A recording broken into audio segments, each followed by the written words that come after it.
Shalom saudara-saudara yang terkasih di dalam Tuhan.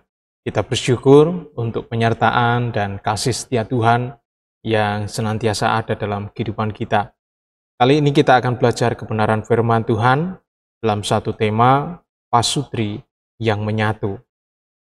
Tentu hari-hari ini kita mungkin banyak mendengar ya keadaan di berbagai negara yang dilanda wabah COVID. Kita perhatikan di beberapa media sosial bahwa kekerasan dalam rumah tangga, angka perceraian, persoalan-persoalan yang terkait dengan kriminalitas dalam lingkup keluarga hari-hari ini mulai meningkat. Tetapi kita bersyukur di Indonesia bisa tetap dikendalikan dan ini adalah anugerah Tuhan. Dan satu hal yang perlu kita perhatikan bahwa persoalan-persoalan yang demikian bisa muncul ke permukaan karena pasutri tidak menyatu. Permasalahan-permasalahan dalam rumah tangga yang terkait dengan kekerasan dalam rumah tangga, perselingkuhan, perceraian, bahkan penelantaran anak, dan juga mungkin ada tindak-tindak kriminalitas dalam keluarga. Hal-hal yang demikian terjadi karena ada pasutri, pasangan suami istri yang tidak menyatu. Dan kali ini kita akan belajar bagaimana membangun sebuah keluarga di mana pasangan suami istri menyatu dengan begitu rupa dalam anugerah Tuhan. Karena memang kita harus menyatu. Pasangan suami istri harus menyatu. Mengapa? Karena tujuan kita dalam berkeluarga adalah untuk mengalami kebahagiaan. Kita harus membangun keluarga bahagia. Mari bersama-sama kita belajar. Apa sih yang dikehendaki oleh Tuhan sebenarnya? Kesatuan yang seperti apa?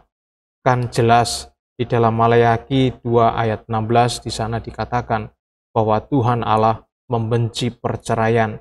Tuhan Allah juga membenci kekerasan.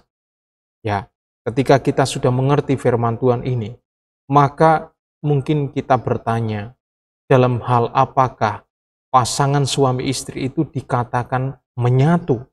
Ya, pasangan suami istri dikatakan menyatu. Dalam hal apakah? Yang pertama, kita mau perhatikan dalam Ulangan 7 ayat 3-4. Kita akan perhatikan bersama-sama Ulangan 7 ayat 3-4. Demikian firman Tuhan.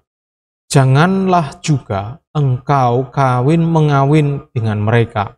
Anakmu perempuan janganlah kau berikan kepada anak laki-laki mereka, ataupun anak perempuan mereka jangan kau ambil bagi anakmu laki-laki, sebab mereka akan membuat anakmu laki-laki menyimpang daripadaku, sehingga mereka beribadah kepada Allah lain. Maka murka Tuhan akan bangkit terhadap kamu dan ia akan memunahkan engkau dengan segera. Jadi di sini Tuhan Allah menghendaki supaya kita memiliki kesatuan roh, kesatuan rohani. Jadi pasangan suami istri harus memiliki kesatuan rohani. Ya, apa maksudnya kesatuan rohani ini? Secara sederhananya adalah sama-sama menyembah kepada Tuhan Yesus. Sama-sama percaya kepada Tuhan Yesus. Sama-sama beribadah kepada Tuhan. Kita percaya bahwa dalam sebuah keluarga yang dibentuk, ini bukan hasil bentukan manusia, tetapi Allah turut berkarya di dalamnya. Oleh karena itu, kesatuan suami dan istri haruslah juga bersifat kerohanian, bersifat rohani.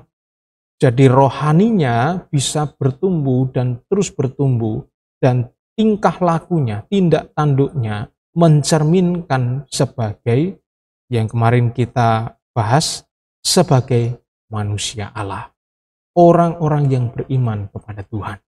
Nah, kalau kita perhatikan lebih dalam di sini, ya, Tuhan menghendaki adanya kesatuan rohani antara suami dan istri.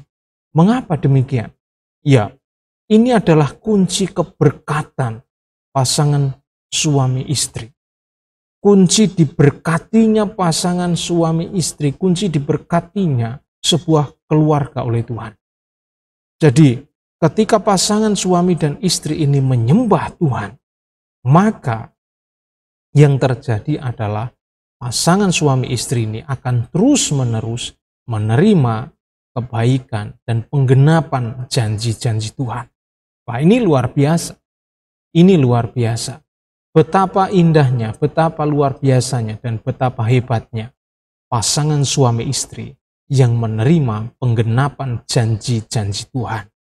Setiap janji Tuhan pasti digenapi dalam kehidupan berumah tangga. Kan luar biasa. Ini nyaman dan luar biasa sekali. Betapa hebatnya, betapa luar biasanya. Nah, saudara-saudara yang terkasih di dalam Tuhan, jadi kesatuan rohani ini penting. Nah, bagaimana kita membangun kesatuan rohani? Ya, yang paling pokok adalah bahwa pasangan suami istri ini beribadah kepada Tuhan. Pasangan suami istri ini menyembah kepada Tuhan. Pasangan suami istri ini membuktikan diri bahwa mereka benar-benar percaya kepada Tuhan. Hidup sebagai orang beriman. Ya, bukan hanya sekedar pergi ke gereja. Bukan hanya sekedar membaca Alkitab, bukan hanya sekedar rajin ikut pelayanan, tetapi menjadi pelaku firman dalam kehidupan. Ini hal yang penting dan pokok. Jadi kesatuan yang dikehendaki Tuhan adalah kesatuan rohani. Suami dan istri harus sama-sama memuji Tuhan, menyembah Tuhan, sama-sama percaya kepada Tuhan. Ini yang dikehendaki Tuhan. Supaya kelak keturunannya adalah keturunan yang menyembah kepada Tuhan. Tentu saja surga akan bersukacita ketika suami dan istri bersepakat untuk membangun sebuah keluarga yang menghasilkan keturunan-keturunan ilahi, calon penghuni kerajaan surga. Luar biasa. Nah, selanjutnya yang kedua, dalam hal kebutuhan biologis. Ya, dalam hal kebutuhan biologis, ini tidak bisa dipungkiri bahwa seorang istri membutuhkan kehadiran suaminya dan seorang suami membutuhkan kehadiran istrinya. Jadi mereka bersatu dalam kebutuhan biologis. Ya, ini kebutuhan yang sah, yang kudus ketika dilakukan dalam pernikahan. Bukan sesuatu yang najis, bukan. Ini sesuatu yang kudus. Kalau kita perhatikan lebih dalam, ya, 1 Korintus 7 ayat 4. 1 Korintus 7 ayat 4 memberitahukan kepada kita demikian. Istri tidak berkuasa atas tubuhnya sendiri, tetapi suaminya. Demikian pula suami tidak berkuasa atas tubuhnya sendiri, tetapi istrinya.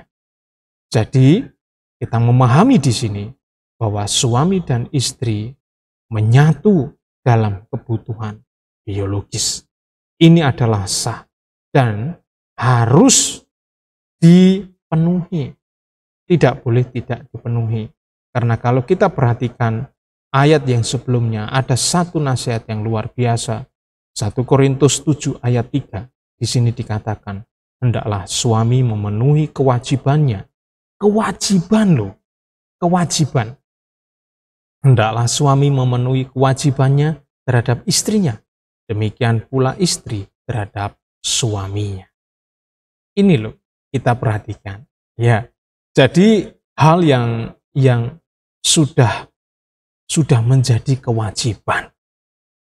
Ya, sudah menjadi kewajiban seorang istri memenuhi kebutuhan biologis dari suami.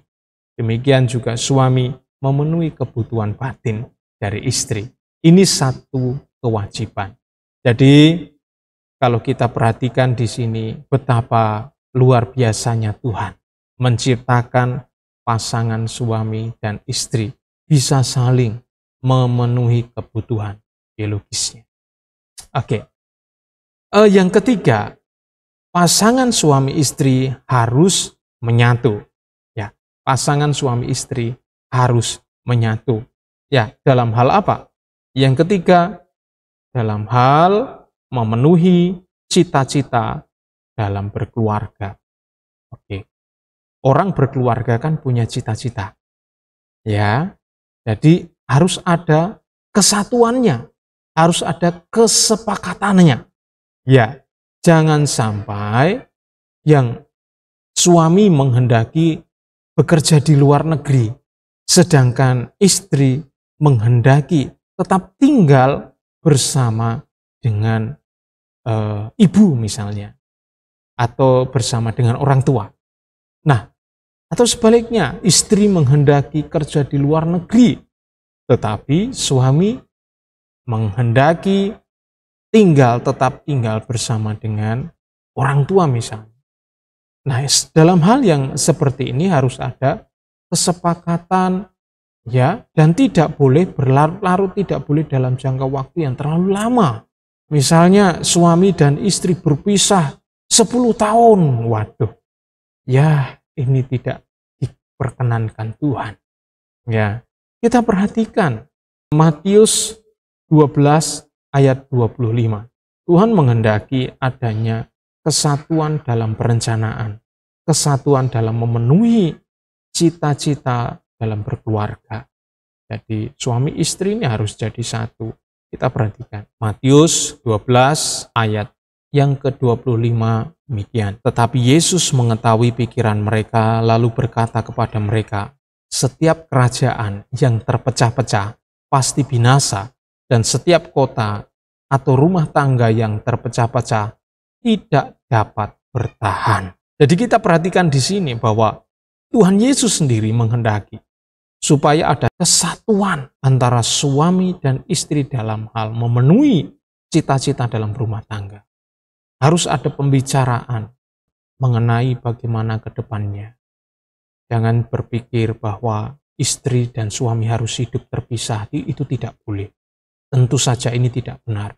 Harus ada perencanaan yang jelas dan matang, dan kesepahaman, kesepakatan. Harus ada kesatuan. Ya, harus ada yang salah satu harus mengalah dan mengorbankan. Supaya apa? Ada kesatuan. Di sini harus ada kesatuan. Nah, siapa yang memimpin? Yang memimpin adalah suami. Suami memberikan keputusan, sedangkan istri memberi pertimbangan. Segala risiko harus ditanggung. Ya, ini hal yang perlu kita pahami dalam kesatuan. Suami dan istri harus menyatu dalam hal perencanaan dalam berkeluarga, perencanaan keluarga. Ini harus ada kesatuan visi, ya, supaya berkeluarganya ya menuai kebahagiaan. Kita harus kembali kepada rancangan Allah bagi keluarga. Baik, sampai di sini pembahasan firman Tuhan untuk kita bersama-sama pahami. Mari kita menjadi pasutri, pasangan suami istri yang menyatu. Karena tujuan kita adalah untuk membangun keluarga bahagia. Tuhan Yesus memberkati.